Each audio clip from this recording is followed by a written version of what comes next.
I'm very happy to be interviewing a friend and colleague, Shaun Miller, who is a PhD candidate at Marquette University, just blocks from here. We're in the Central Library right now. And Shaun is close to defending his research. He's been doing a lot of really interesting and innovative work, primarily in the philosophy of sex and love, but he's got some other things as well. So I wanted to get him here in part to talk about his dissertation research, but also to sound him out on a number of other topics. So welcome, Shaun. Thank you. Why don't you talk first about how you got into this area of study? Was it just, sex is sexy, and It's a lot of crisscross paths and reasons that got me there. I think one big reason was when I was an undergrad at Utah State. I took a philosophy class just to cover a general credit, and I loved it so much that I decided to just take more and more. So you weren't a major to start with? I was originally a physics major. Okay. And then I eventually did a dual major between physics and philosophy at Utah State. But as I was accumulating more philosophy classes, I read this book called The Story of Philosophy by Will Durant. Oh, yeah. And it was really good. It really captivated me. And there was a chapter on Schopenhauer. Okay. And I don't know if maybe it was just my mood at the time or maybe something happened in my life, but that really captivated me. Now, Schopenhauer has some terrible things to say about women and sex in general. Yes, he does. So how do you get from that to an interest in love and desire and those sorts of topics? Well, throughout the whole entire book, no other philosopher talked about love or sex. It was just about metaphysics or the politics or the ethics. But Schopenhauer was the first person that actually talked about a philosophy behind sex and love, and that just really fascinated me. I didn't know that you could philosophize about that. So I looked more into that. And then the next semester, I took a class on existentialism, and we read Jean-Paul Sartre's Being in Nothingness, and there he had a section on philosophy of love and sex. And I thought, oh, wow. Also pessimistic. Very pessimistic as well, yes. And this was just mind-blowing to me that people could actually think about these sort of topics. And so I decided, well, I'm going to see if there's anything more that philosophers said. So I looked it up in the library at Utah State, and there was just this huge section on the philosophers and sex and love, and that really grabbed my attention. And for my junior and senior year, I thought, I'm just going to want to really work on this stuff. And I read as much as I could in the topic, just for fun. And as soon as I delved into those ideas, I got more immersed into that topic. So you came to Marquette already having sort of a clear focus for what you wanted to research? Sort of, yeah. When I came to Marquette, I talked to a lot of professors about, should I delve into this topic? And a lot of them said, you probably shouldn't. It's not a lot of research behind that, but you can use that as an avenue, but pick a broader thing. Yeah. And at that time, I was really interested in continental philosophy. Yeah. So I thought, okay, well, what if I specialize in phenomenology and then just use sex and love as a medium to talk about phenomenology? Yeah. But over time, I just lost interest in phenomenology for its own sake. Right. Yeah. Yeah. And but my interest in love and sex increased, so I thought, well, I'm just going to go for that as an end in itself. We'll talk more about your dissertation in a moment, but just a little bit of a digression. It strikes me that it's one of those topics that bridges over a lot of different approaches in philosophy, because you do have continental theorists thinking pretty heavily about it, right? Mm-hmm. And then there's analytic philosophy. They have some interesting analyses of what constitutes love, and even people like Harry Frankfurt, have a book where he's delving into that. Mm-hmm. And then you start going back into the history of philosophy all the way back to like Plato's Symposium, right? So you get good history of philosophy stuff, and then there's some discussion of it in classical American philosophy, and the other thing is, of course, you can veer off into literature, right? Mm-hmm. And do some interdisciplinary work. Definitely, yeah. So does it give you an in to be able to talk to people coming from a lot of different backgrounds then? It does. It's starting to, yeah. when I first got into it, I was just mainly looking at it from a philosophical angle. Mm-hmm. But as I've delved more into it, I've tried to incorporate things from psychology, things from literature, and sociological avenues that really made my ideas interdisciplinary, and it also made it more complex, and I had to figure out how to make it. That's the challenge of interdisciplinary work. How to make it more categorized, but it just became more complex over time. So your dissertation really moves into two other areas that you didn't mention, one of which is education, and the other of which I think, going by how you've described it, is policy. Yeah. Political science and policy studies.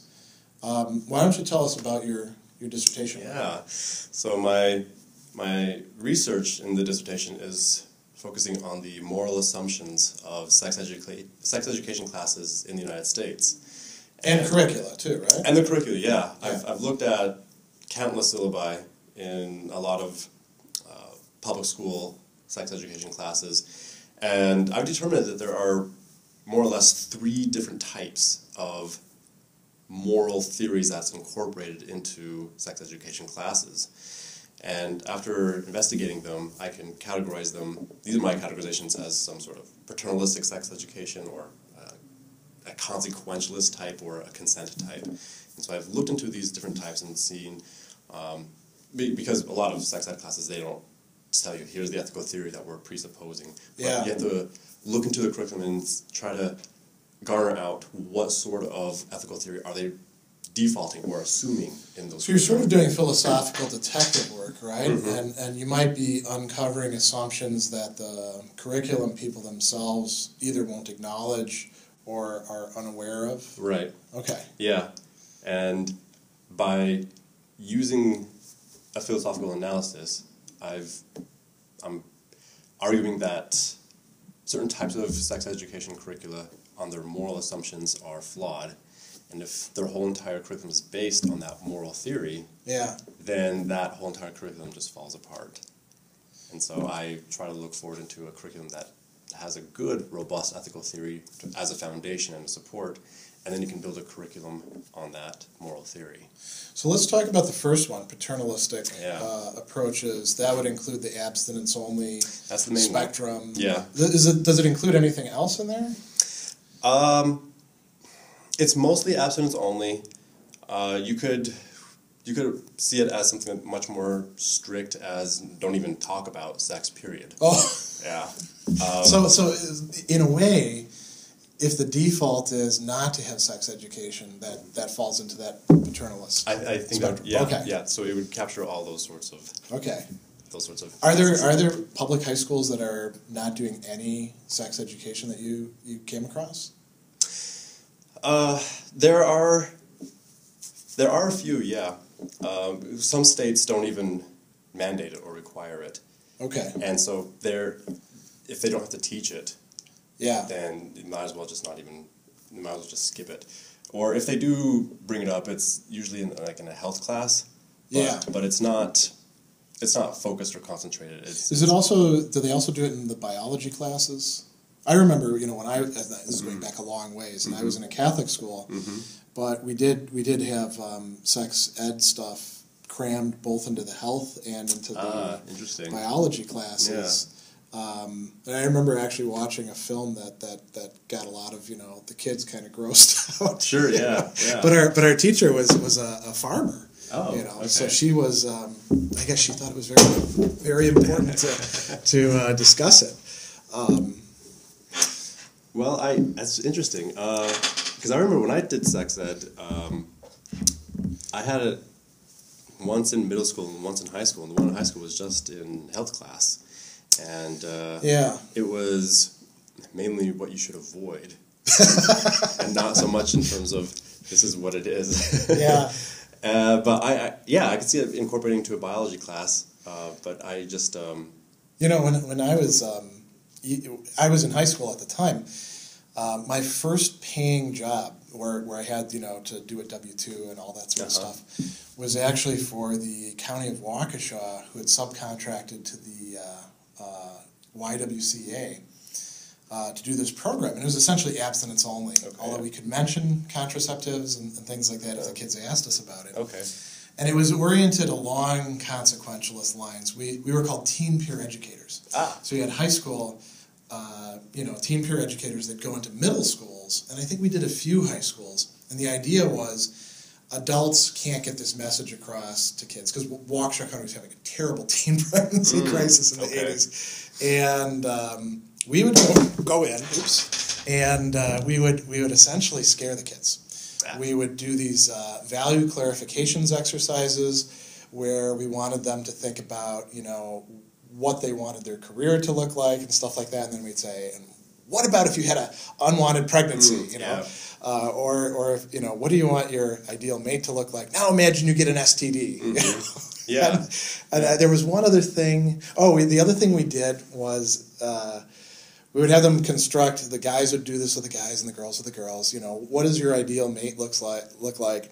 And now imagine she's in a terrible car accident, and her beautiful face is marred, and you're probably not going to be having sex with her because her body's all mangled. Are you still going to be attached to her, and if so, on what basis? Trying to shame them, basically, into saying that there's more than just the body. Oh, right? I see. Okay, yeah. And, these programs were totally ineffective. Yeah. I mean, they paid us for, I loved it because they paid us for all the training, and they pay us to go in, and you get to get out of school to do it, and but entirely ineffective. Totally, yeah. Totally ineffective. I can see why it wouldn't work. So would that be a paternalistic one, or would that be a consequentialist one, going to the other? That would definitely be a paternalistic one. The way I look at consequentialist is avoiding negative consequences, such as unwanted pregnancies and STIs. So they would be a bit more comprehensive in explaining contraceptives. Oh, okay. Yeah. But that's their whole entire focus. Is that? So the paternalistic ones tend to be oriented towards producing the actions of, listen, just stay away from all this until you're married. Right. And then the consequentialist ones, it's to get them to see that there's these consequences if you take this option, there's these consequences if you do this. We want you to do this instead. Make sure you use condoms. Right. Okay. Yeah. So take the precautions because it's a risky activity, and here's the way to mitigate the risks. Okay. That's basically how that framework works. Yeah. So are those effective? It's a bit more effective actually a lot more effective than the paternalistic sex education. Yeah. And I think that's a good start. That's a good way to get sex education going. But I still find it's lacking a lot of features, because when it comes to sex education, it should be a sexuality education. So it should talk about gender, healthy relationships, and try to break the mold of certain social norms of sexuality and these expectations. And the comprehensive or the consequentialist sex education doesn't really do it. It just focuses on what you should avoid. Yeah. And so it presumes that somebody's already got the right values in place, right. And then they'll make the right decision. Okay. Yeah. Which is kind of a big assumption with 14-year-old kids. It is. Yeah. The values in place are the right ones, and there's no need to question them. It's the default position. Okay.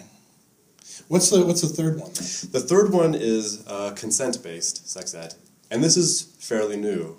Right now, only California mandates it for high school. Interesting. And consent is optional to teach in other states, but it is mandated in California.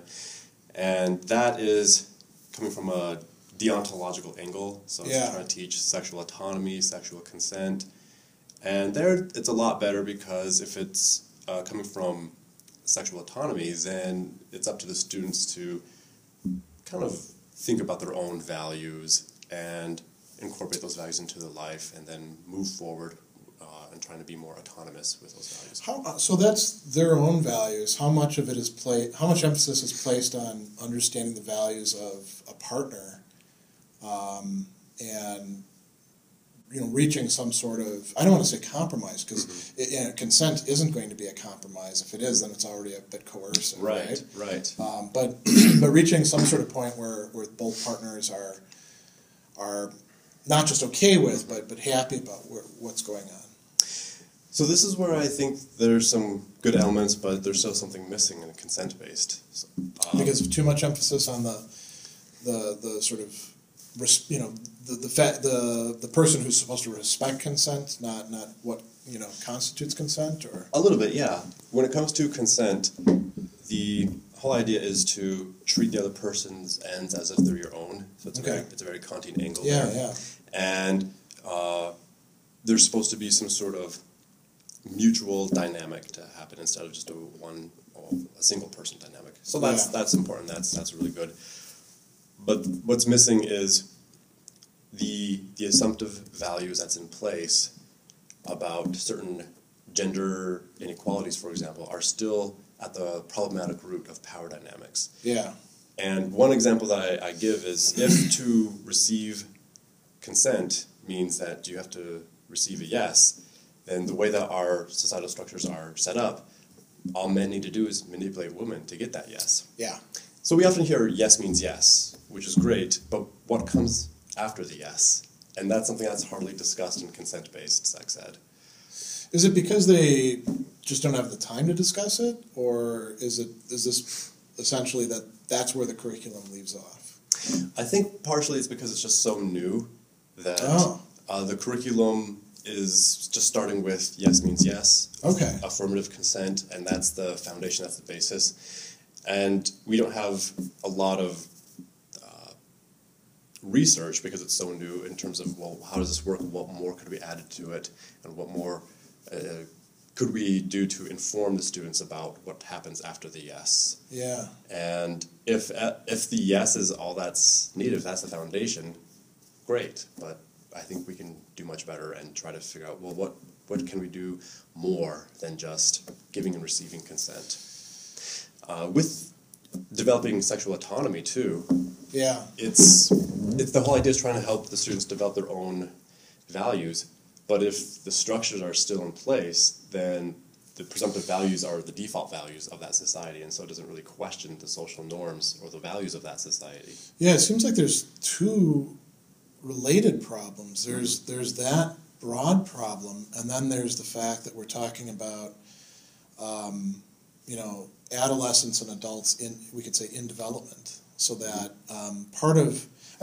if you think about what it, I have to think far back in my memory to do this, and I imagine you probably do. Sure, yeah. Not quite as far, but think about what it was like being an adolescent and having your first, sexual experiences and trying to make sense of them. Now, we didn't have very great resources to work with, but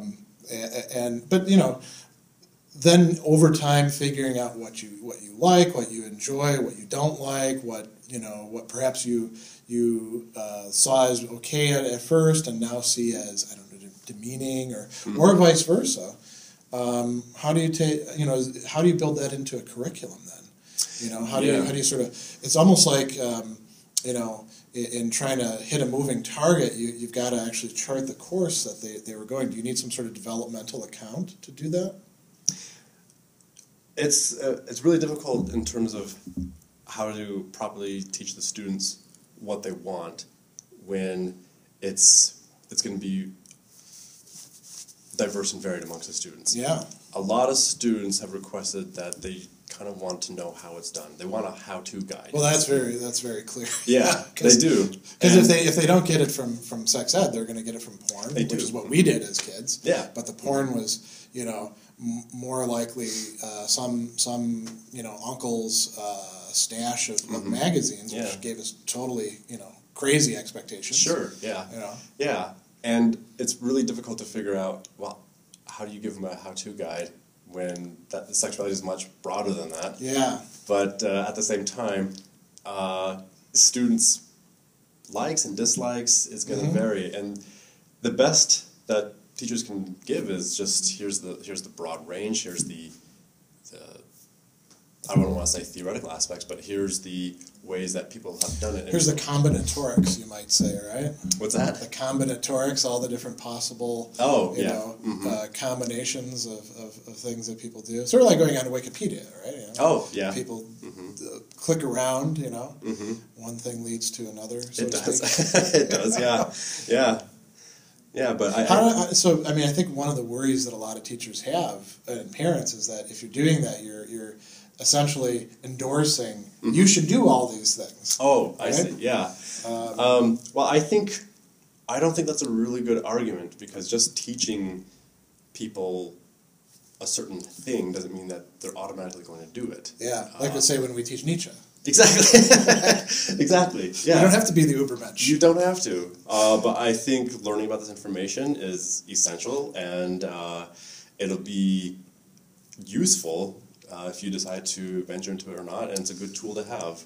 Yeah. But at the same time, it's also a good tool because then you understand people's proclivities, and there's no sense of shaming others if they don't match yours, or if there's no sense of trying to fulfill people's expectations, or even your own expectations, because you might have wrong expectations, and if people don't fulfill them, then we're not questioning those social norms of what sort of expectations we should have or uphold.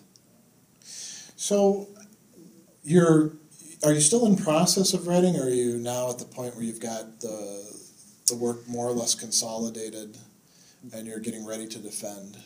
The work is basically done. I've given drafts to my committee members. I'm just waiting for them to give me some feedback. That takes a while. It does, yeah.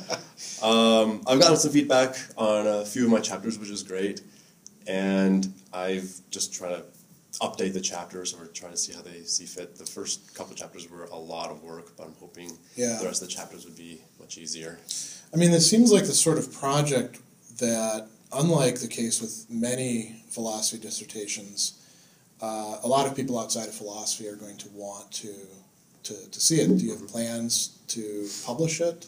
I would like to either mine it out and so I can publish articles from it into journal articles, or make it more robust and get a lot of feedback from others, and hopefully publish it into a book if I can. Yeah. Either a scholarly book or... well, it could turn into both. You could have the academic version, and then the sort of for high school teachers, policymakers, PTA. I would love that. Yeah. Yeah. And if I get enough ideas, especially with my positive account, maybe even form a curriculum that would help produce a much better sex education. That's interesting. So that one of the things I wrote down that I wanted to ask you about is, where you see your career trajectory going. Right now, the job market in academics in general is terrible. Yeah. It's particularly bad in philosophy. Yeah. You seem to be somebody who's not only interested in, but good at working outside of the walls of the academy. I try to. I mean, is that where you see your career headed, in doing, like, say, coaching or curriculum development or workshops, that sort of thing? I'm not sure yet. As of right now, my trajectory is to continue on with a tenure-track position to be a professor somewhere. Yeah. But if there is another avenue that I find more passion, then I will head down to that. Would you work outside of philosophy if you had, the possibility, say, of working in a gender studies department, or I don't know what sort of departments focus specifically on sex and love, other than that. But if those were open, would you apply for those? If they're open and I could do work in that field, yeah, I could definitely work in that way. Yeah, for sure. Yeah, I think that's something that would be helpful to me in trying to broaden out my ideas and incorporate new information. And also, if I can still do philosophical thinking, then I'm completely happy with that. Yeah. Yeah.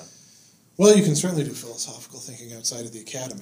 Yeah, definitely. Doing that for a while. As a matter of fact, being in the academy sometimes, unduly constricts what you can focus on. It can be, yeah. Yeah, definitely. So there were a few other things I wanted to ask you about as well.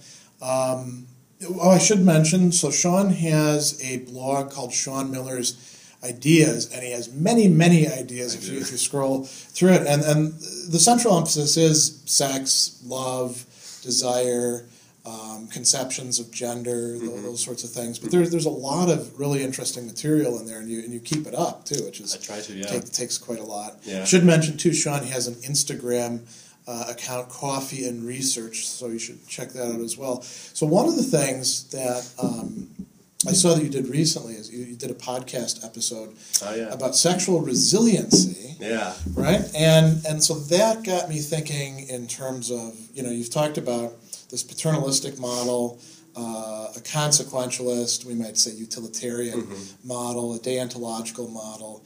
And now when you start talking about resiliency, we start getting into things that start to, seem more like virtue ethics, right? Traits of character. So what is sexual resiliency? It's not like what some people might imagine, sexual endurance, being able to have sex all night long or something like that. Right. What is sexual resiliency? So I think resiliency, it can go into two different routes.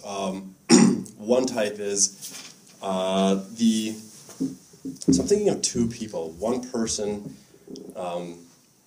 acquiesces to any sort of sexual activity of whatever his or her partner says and just passively accepts what's happening. The other type is more active in his or her needs and desires and will actively say yes or no, and if that person says yes, and then trying to pinpoint exactly, well, this is how I want it. The person who is active, I think, has resiliency because they're more autonomous in their likes and dislikes. They can engage with their partner much more forcefully and trying to help them determine a mutual relationship instead of just passively letting the partner make the decisions for them, right? Right, yeah. So that's one type, is I think being more active in one's sexuality is sexual resiliency. But the other type is, and I've seen this amongst peers and people that I've read, is that after some sort of sexual mishap or sexual trauma, there's people who are just kind of mentally stuck, and they just can't really get out of it, and that's totally understandable after some sort of it seems like they tell me if I'm wrong about this typology, but one possibility is they shut down entirely. I'm not going to do any of this. Another possibility is they simply repeat whatever it is that they were doing, and then they wonder 10 partners later, how come everybody I'm with is a jerk? And then the other is to sort of go off the deep end and just try to lose themselves in something maybe more transgressive or risky or something like that. Does that cover sort of the gamut of people's responses? Yeah, that they've had some sort of sexual trauma or sexual mishap, and that is really unfortunate, and they don't have the tools or the skills in order to help themselves. And I've seen people who underwent a similar thing, but they've gotten the grit or the resilience to kind of bounce back, to process it. And to kind of move forward, but at least not let the trauma kind of take over. So they don't do the same thing the next time. It's not the proverbial get back on the horse, which would, or a terrible breakup. Your friends tell you, go out and find somebody else. A terrible idea. It is, And with resilience, it doesn't mean to get back to where you were, because I think after a situation like that, it now changes your character, but it means to move forward in a way that you can, instead of getting back into this cycle. And so I think resilience is a way to help you to get out of that cycle and to move forward. So what builds that? I don't know. That's something I'm thinking about, and thinking that a way to incorporate into my positive account, because my positive account is a virtue ethical angle, and I think resilience is partially how to activate your autonomy more forcefully. So that's something that more education at the very beginning of children could be helpful. And I'm trying to think of some other skills of how to build resiliency. It's a tough thing. When we talk about virtues, we think of them as character traits that transfer across domains. So a person who is just will not just be just in terms of, say, their personal relationships, they'll also be just in a wider social political scale, and we could talk perhaps about how the virtues what do they actually look like in the domain of personal relationships and sexuality. So with resiliency, that's something that's being discussed and looked at in other fields in terms particularly of like work, or we're having students being told quite a bit that they need to be more resilient, and some of that's a little misguided, I think, but some of it seems to be quite good. So can those inform sexual resiliency, or is sexual resiliency something more domain specific, do you think? I've talked to some people about that, and some people think that resiliency can be broad, and then it just captures sexual resiliency. So if you teach resiliency in a broad way, then they have that general tool, that skill, and then that can be applied to sexual resiliency. But I've also talked to other people who think that sexual resiliency is its own thing, and even if you teach general resiliency, it doesn't fully capture sexual resiliency. And maybe sexual resiliency is something that is just a completely different category, or maybe we need another term. Different term, yeah. So I don't know. It's something that I think still needs to be researched to capture that. What are the other virtues that you think are particularly important in this domain of sex, love, relationships, desire? I think definitely the emotional stuff. So compassion and empathy are really important. Mutual respect instead of making the full decisions. Yeah. There has to be, and people look at me weird when I say this, there has to be courage. Well, that's what I want to hear about, because that's one of the traditional virtues. It is, yeah. And, somebody like Alistair McIntyre says you can't develop any of the other virtues without having justice, courage, and honesty. Those are the ones that he identifies as architectonic. That's interesting, okay. And then, you see like in the accounts of the Stoics and Thomas Aquinas, there's this emphasis on courage isn't just like, running into the burning building. It's any time that you have to you got to push against resistance to do what needs to be done. So I could see how that would fit in there. Okay, good. But make the case for the viewers, because they may not be, Well, I think courage is helpful because it helps people to say no. It also helps people to say yes and what to do after that yes. And courage is a way to not be passive and acquiesce. Is to be totally active in your decisions and in your whole well-being, instead of just being fully passive, not just in the sexual act, but also passive in the social mores of the time, just accepting the values. That makes sense. And if you challenge those values, I think you need courage in order to do that, especially when you're facing others. What about, it's an old-fashioned word, temperance. Right now we would more likely say moderation or self-control. I think a lot of people, I think there's two mindsets about this. One is, well, we know that definitely bears on sexual matters because Plato says so, the Stoics say so, Aristotle says so, everybody says so. But then the question is, well, how much is the right amount and what mindset? And I think there's other people who sort of view it as, because of that, sort of oppressive. Well, if you're talking about temperance and sexuality, you're pushing these norms onto people, and sex is supposed to be just fun, right? Right. And so, is there room for something like a virtue of temperance? And if so, it's probably not going to look that much like. I think, for example, about the Stoics, and the ancient Stoics have very clear gender roles established. As a matter of fact, Epictetus, basically almost kicks a guy out of his classroom, saying, you look like a girl. And he gives a long lecture after that. And we probably want to say, well, that's socially, conditioned norms of the time. And if Epictetus was around today, maybe he'd be more comfortable with gender fluidity or something like that. Is temperance too old? Let me put it this way: is temperance too old-fashioned of a virtue to have a place in what you're talking about? I think temperance can still have a place, but in a very broad way. And I don't have the. I have the foundation, but I haven't worked out the specifics. I think self-control or temperance can be done if you find out that some sort of aspect of your sexuality is consuming your character. Okay. And if it's not, then go out, have fun.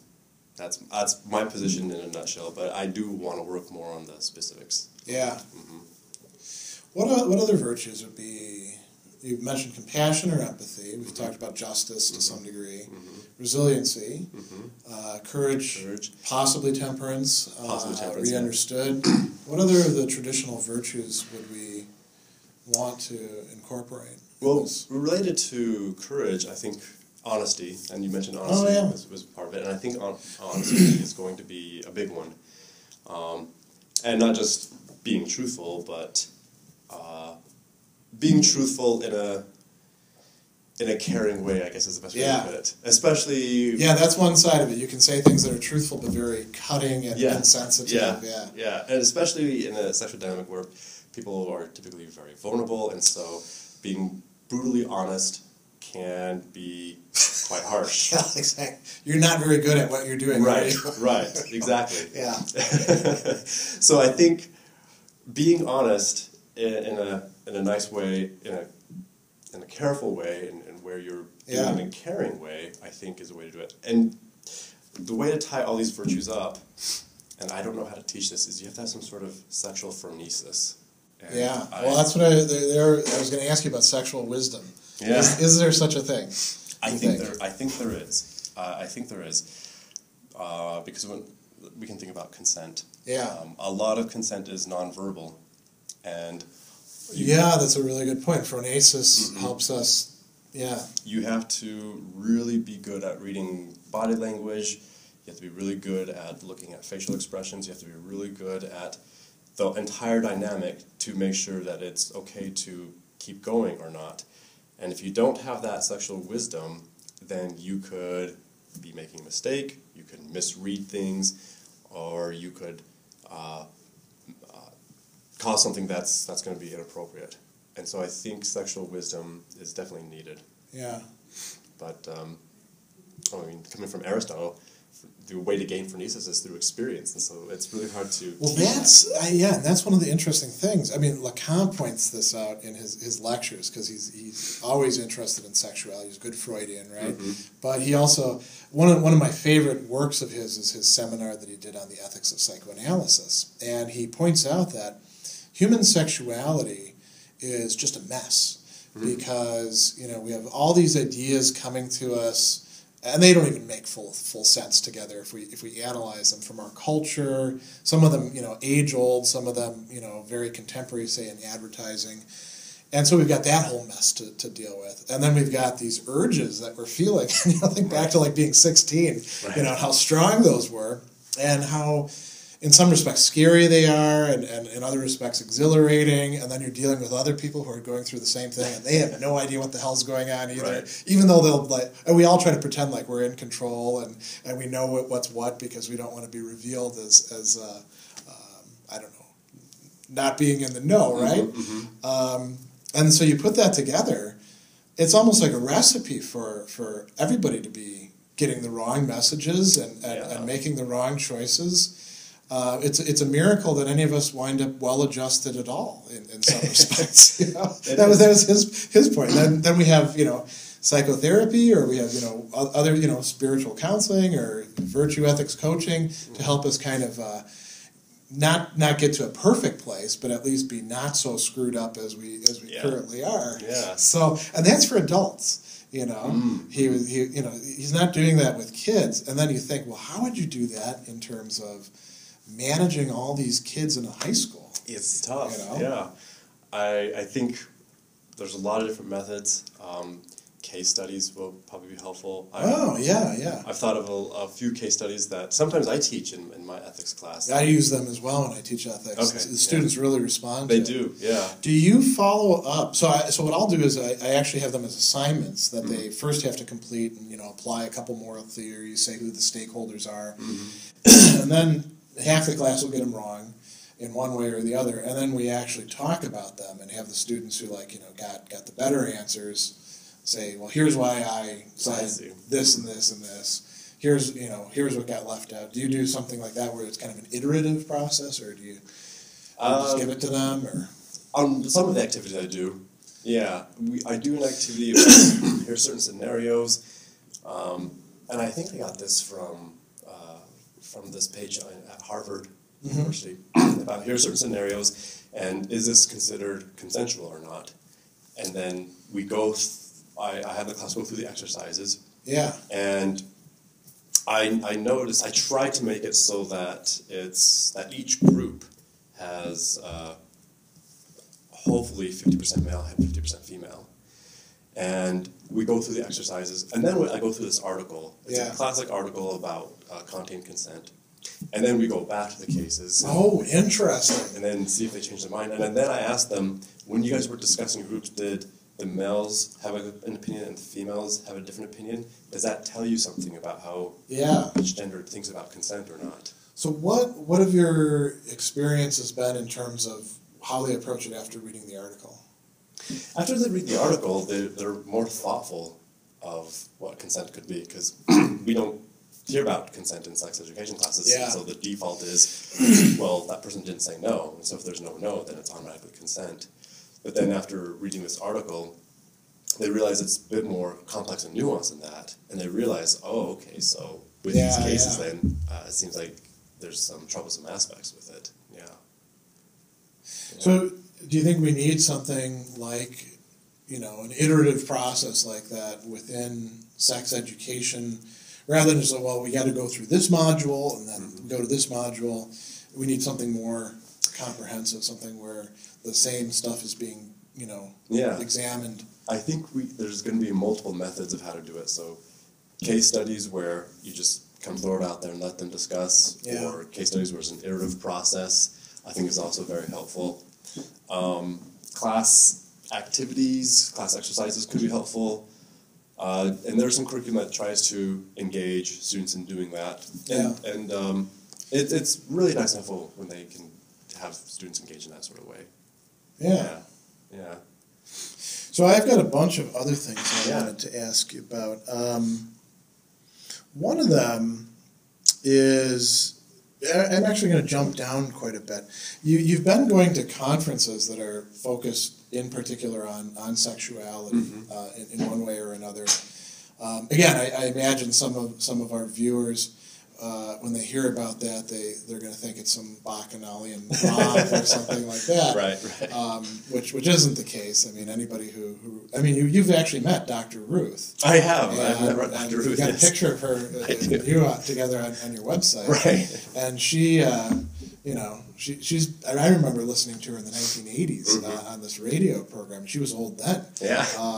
But she's very sort of, she manages to make things, it's still about sex, but it's not clinical, but it's dealing with things in, let's call it, a more sedate manner. Is that what these conferences are like in general?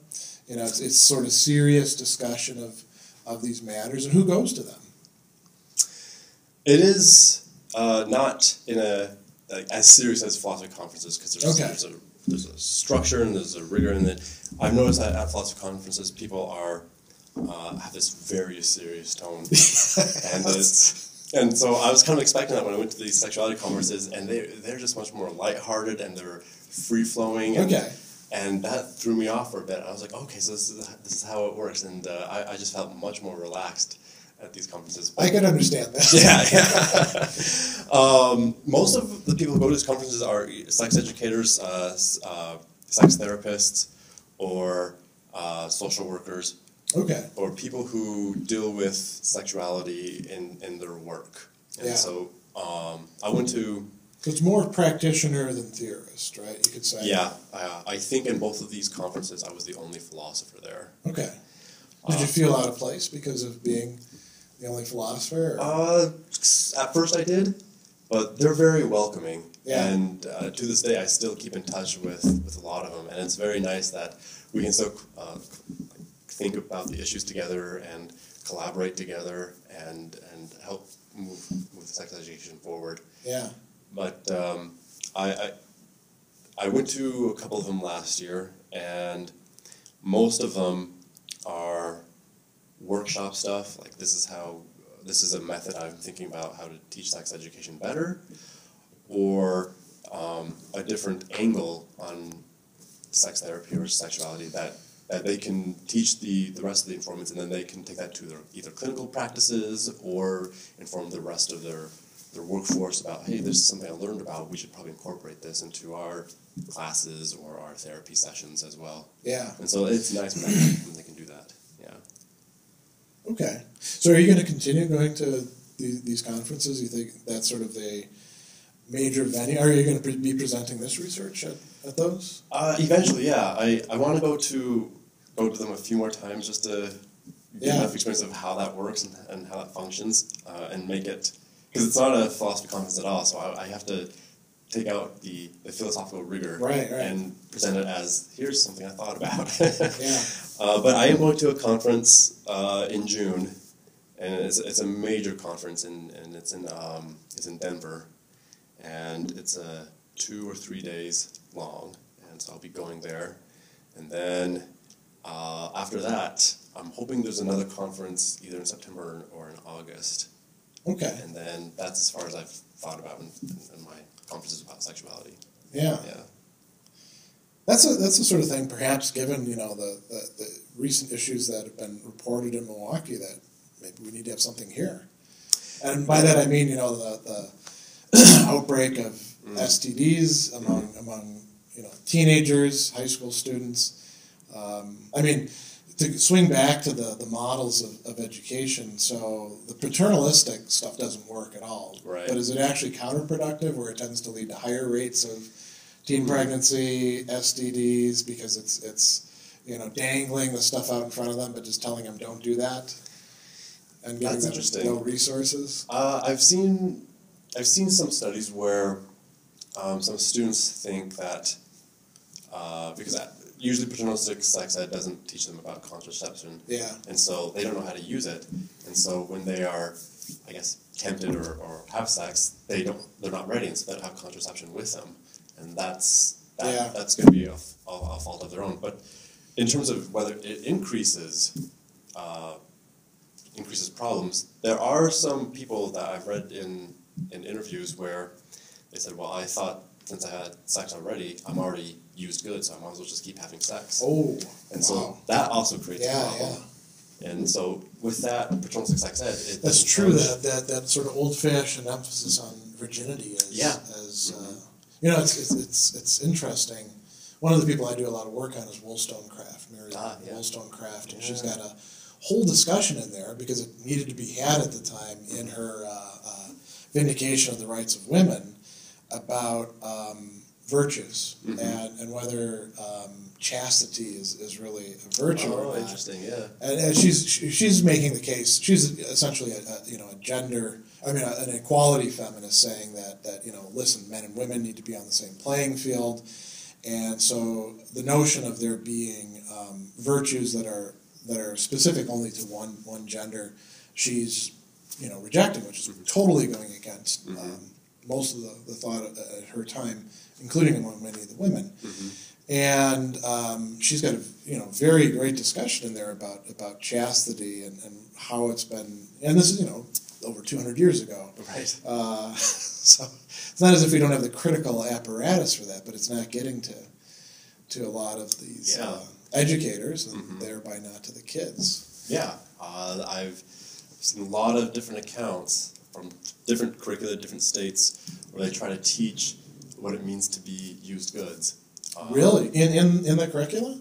It's... Are they thematizing it in terms of, like, this is what you ought to avoid, or are they trying to sort of demystify this virginity notion? Because one could be quite positive, and the other is clearly just reinforcing. Yeah, most of them have been very reinforcing. And they use examples like, here's a piece of tape, and every time you have sex with someone, it's as if you're sticking the tape on someone, and then notice at the end the tape's not sticky anymore. And I've seen food examples as well, and it's just not helpful at all. It's a way to get students to feel more shameful if they have sex. Yeah. Because they feel like, oh, now I'm this non-sticky tape, or I'm just this used-up food. And I did read an account from Elizabeth Smart. She was one who was kidnapped in Utah about, I think, 10, 12 years ago. And she said one of the main reasons that she didn't escape from a captor is because her captor raped her, and she thought, well, what's the point of me going home now? I'm used goods. Well, and we're seeing that with like sex trafficking and these grooming rings where they target very vulnerable kids and start getting them to have sex. Oftentimes giving them drugs, and then that's the consistent message: you better stay with us because nobody's going to want you, nobody's going to take you back, and it's really quite sad. I mean, we have the big problem here in Milwaukee. We're a hub for sex trafficking even still. But a lot of high profile cases lately in Britain on that sort of thing. Okay. So, wow. Let's talk about something a bit more positive. So in relation to sexuality, one of the things that I brought up earlier is we've got a lot of ancient, medieval, early modern theory. It tends to have a lot of cultural assumptions built into it. I think about Plato's Symposium, for example, right? And sometimes these are cultural assumptions that are they're not even similar to sort of what we might call conservative ones in our own time, because in the Symposium, obviously it's male-male relationships. Right. That's where the real action is. And male-female, okay, that's okay, but who would ever fall in love with his wife? It's really about that sort of thing. So is the stuff that we have that we might teach if we're doing a sort of historical survey of sex, love, desire, is that still useful for us today? And if so, to what extent? Or do we need to just say, well, that was old stuff, we got to maybe take stuff from the 20th century on and make that part of our, not the curriculum for kids, but the curriculum, let's say we were going to educate the educators. Okay. Should they be reading the Symposium? Should they be reading, medieval, monastic texts about, because they're very interesting stuff about the nature of marriage and affection and conjugal love, or should we just say, well, that's not helpful anymore. There's too many, assumptions built into it. We need to have all new stuff. I think ideally it would be nice if they could, because by learning the history, they gain the tools and the skills of, okay, so this is the historical context of why they have those ideas in the first place. Yeah, right. Yeah, and then later on you have another person who kind of responds back, and so you can kind of see the whole dialogue and interchange. And you get a more robust idea of how sexuality evolved and how desires evolved and how notions of love have changed over time. And so when you teach the students, or as an adult, you have a broader picture of what sexuality is, and it helps, I think, question your own social mores, because you begin to think, okay, so I'm just part of this historical progression instead of this is a one-time set thing. The natural thing, the way everything is. Yeah, we got it right this time. Yeah. And I think that's very helpful if they have that. But when it comes to sex education, there is a standard curriculum for sex education to be certified. Okay. And I have to double-check the classes. I don't know if there's like a history of thought behind it. Maybe there is. But it would be nice if they could implement that. Yeah. Is that nationwide then for that certification, or is that state by state? It's nationwide. Okay. But the way to achieve that certificate, it is a complex process. Oh. Yeah. Just because there is no school. There are a couple of schools that teach you how to get it, but it's not as if you can go to any school to get the class and the certification. You have to get it from legit resources. And for example, the conferences I went to, that's one way to get credits. I see. For example, yeah. And so, are you working towards that currently? Is that part of? Currently, I'm not, because you have to first register for it, and I've not. I imagine that costs money. It does. Yes, I've not registered for it yet, but I would like to, and then eventually get certified. Yes. Yeah, that sounds like a great adjunct to having the philosophy PhD. Yeah, you know? That'd be great if I could do that. Yeah. Yeah. What would that take? How much? How many seminars or classes or things are involved in that? Is it pretty substantive? Like it's sort of like the equivalent of doing, say, a master's degree. I think it's very similar to a master's degree. Okay. Yeah. I think I know there's a specific number of credits or hours that you have to achieve. Yeah. And there are certain classes that are essential, and then the rest are, I guess, electives. Yeah. But yeah, it's been a while since I've actually looked at the curriculum, but I know that there are hours and credits you have to achieve. Yeah, that's good. It is, yeah. It's very helpful that they have that sort of thing.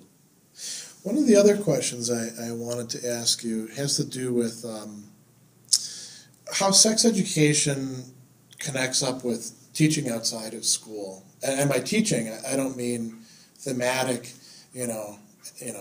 education along the same lines. But what I mean is all these other things that end up teaching kids. So, the media, their peers, parents. Is there a lot of prospect for sex education in school to really do much for kids, given all the other things that are giving them messages in one way or the other? Is it the lifeline for some of these kids? I think a really good sex education class would help students take in the information that they're surrounded with, especially things like the media, and help them determine, so what are they assuming, what sort of gender norms or sexual norms are they assuming, and then break it down and analyze it and question that. And hopefully the students will realize, okay, so this thing that I'm taking in, they might just think it as a normal thing, or that it's a natural, or that's a assumptive thing, but if they start to question that, then they think, okay, so this media thing isn't that accurate when it comes to certain norms I was thinking we'd almost have certain genres, right? We got romantic movies. Right. We learn one set of things from those. Jerry Springer style shows, we learn something totally different from those. Yeah, very much so, documentaries, reality shows. So I think a robust sex education would definitely have this questionable concern and to question those social mores, which I think is why philosophy is important a little bit in sex education. I completely agree, and that's why I think the work that you're doing is, not only innovative but important. It's important for both sides. Philosophy. I don't have to. I'm saying something that you already agree with. Philosophy has to, do much more than just be within its little spot in the academy. Even just do more in the academy outside of that little spot. Would be very helpful. But then, what I find in my work a lot of the time is the fields that are outside of philosophy, but that can be informed by philosophy. They're often very happy, much happier than other academics are, to have us come in and give them something with a bit more rigor and substance that they can chew on, because they're not getting that within their own field. There's kind of a hunger out there for more depth and structure. Is that the case for sexuality in general, would you say, sex education? I think so, yeah. There's definitely, a lot of students crave a better sex education. Yeah. And at least in the United States, the polls show that a lot of parents want schools to have a much better sex education. Oh, that's good. It is. That's something nice to hear. It is, yeah. And so there is this crave for it. There's a want for it. Yeah. But we're just not delivering. Yeah. What about when they get to college? You teach college students. You're not that far in age from them as I am, so I think they still probably see you as kind of a peer, right? Yeah. So you probably get to observe them a little bit more closely than I do. They're coming from all different backgrounds. Some of them may have had really great sex education. Some of them may have had just abysmal, and it's all the way in between. And because of the way we structure core curricula, they're probably not getting a class focused on those sorts of issues, and they're at a time when they're being encouraged to experiment as much as possible, Right. Live it up because it's college. There's all these social pressures.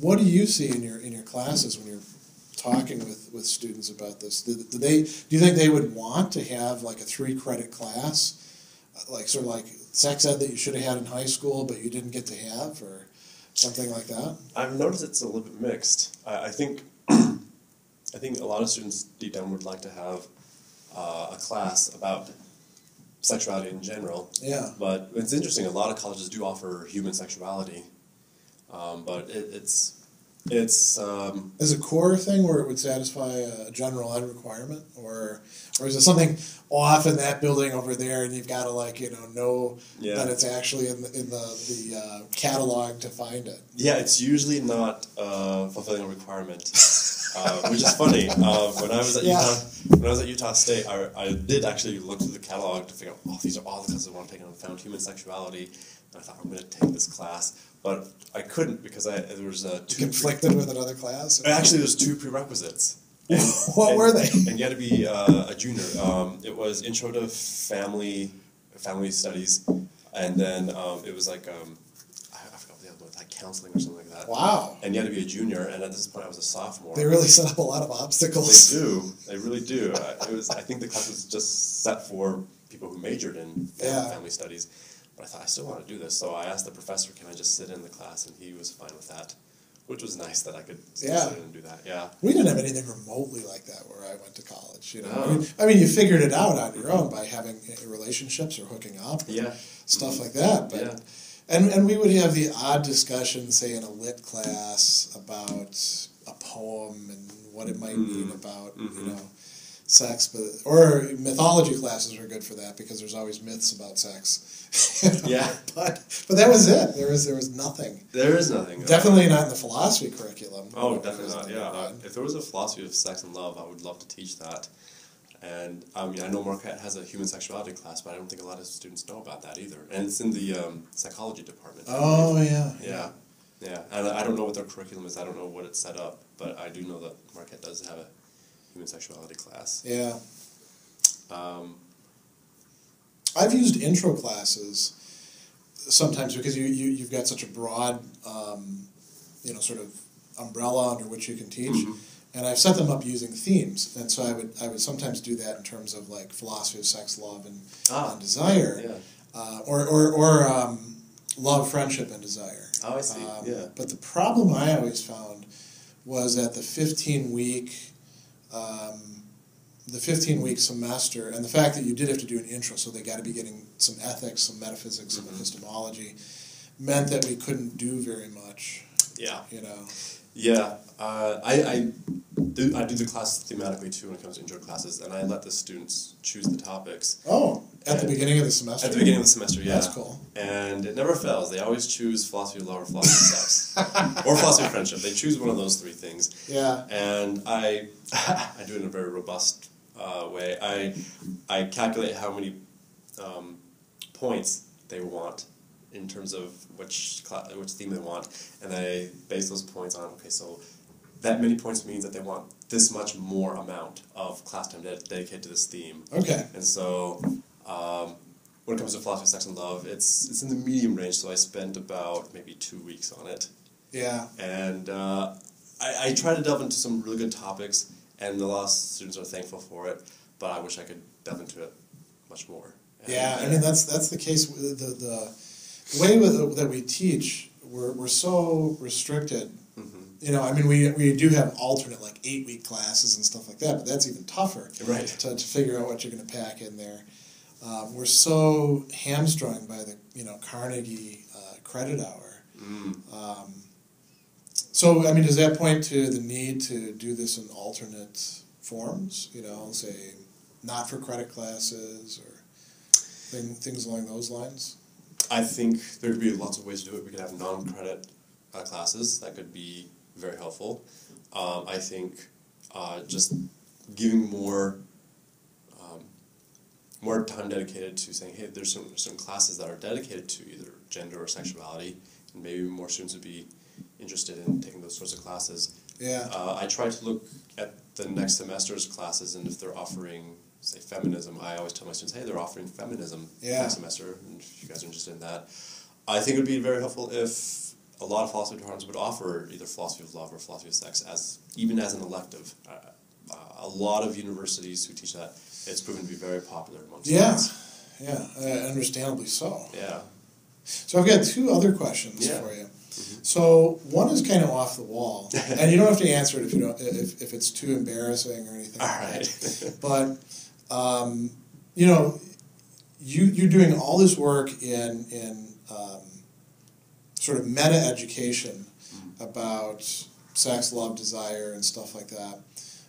What do you wish that you had? Think about teenage you. What do you wish that you had learned that they didn't teach you in your teenage years? Oh, that's...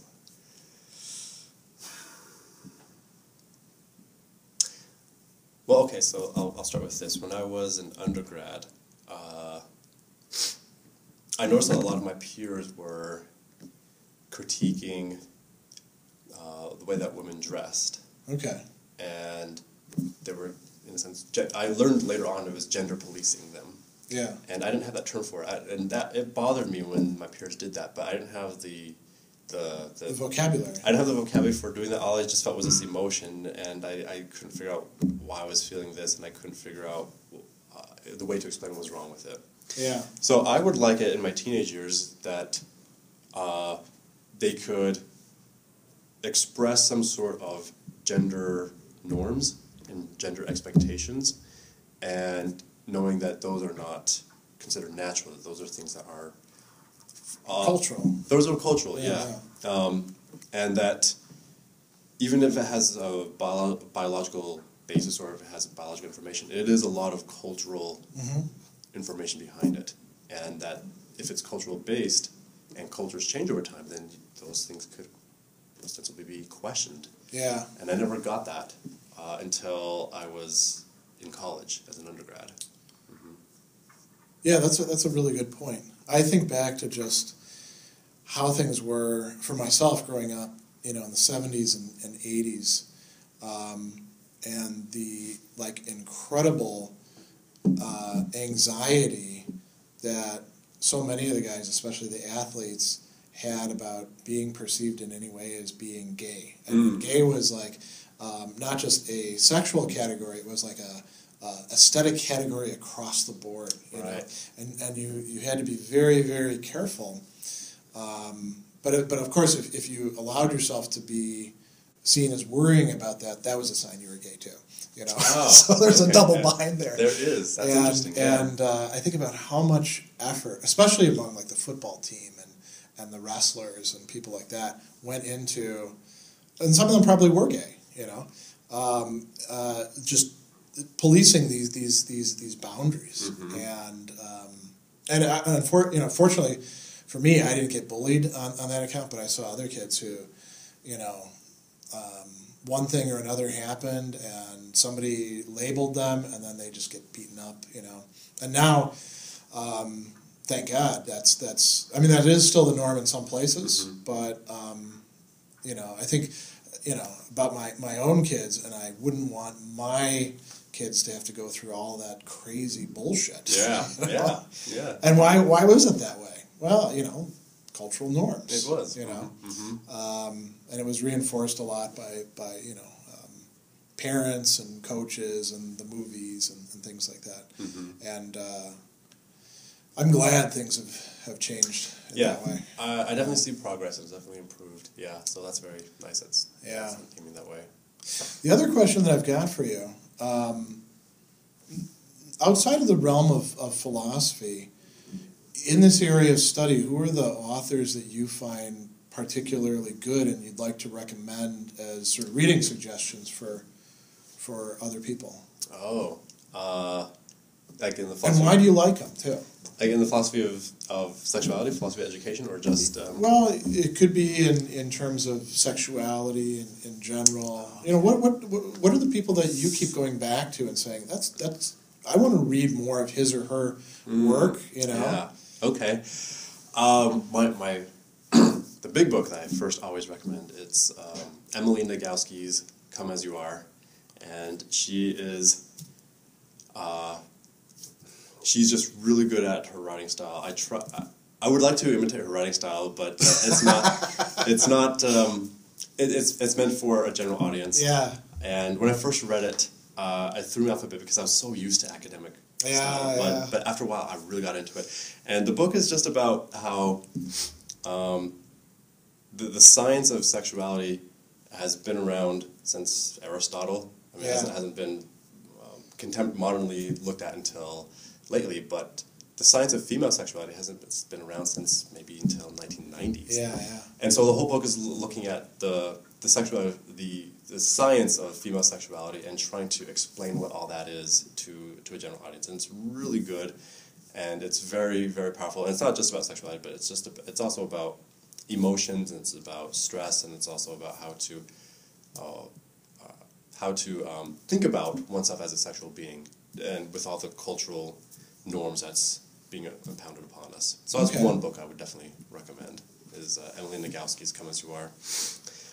Another book that I go to when it comes to philosophy of sex and love is, it's a classic book, but it's Alan Sobel's Philosophy of Sex and Love. Oh, yeah. Mm-hmm. Is that the big volume?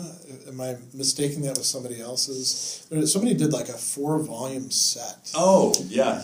He did make an encyclopedia. He was an editor of this. Yeah. This encyclopedia. It's like sex from.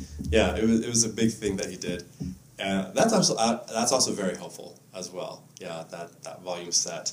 The one I'm thinking about is it was published by Palgrave, and it's a second edition, and he just looks at these different issues in a very analytical way. Okay. And he looks at love and has a whole process about what is love, and metaphysics of love, what is sex, and he looked at the ethics and metaphysics of that, and then looks at gender as well, and that really got my thought process going about the philosophical issues surrounding that.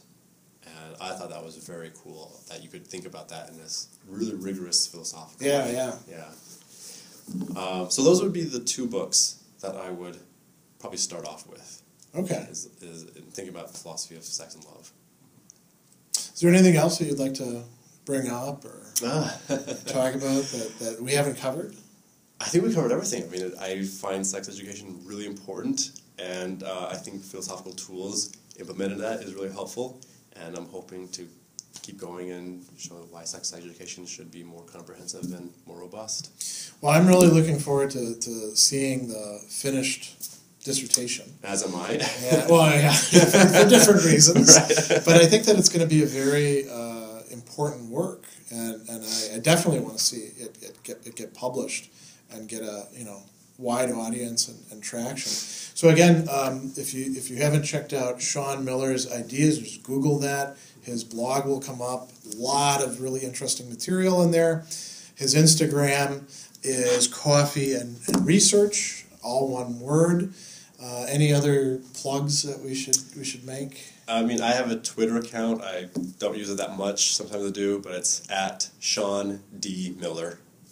And that's the only other thing as well. Yep. Okay, well, thanks very much for Thank you. The chance to talk about this. I think that viewers are going to be very interested in these topics. I certainly hope so, yeah. That would be great.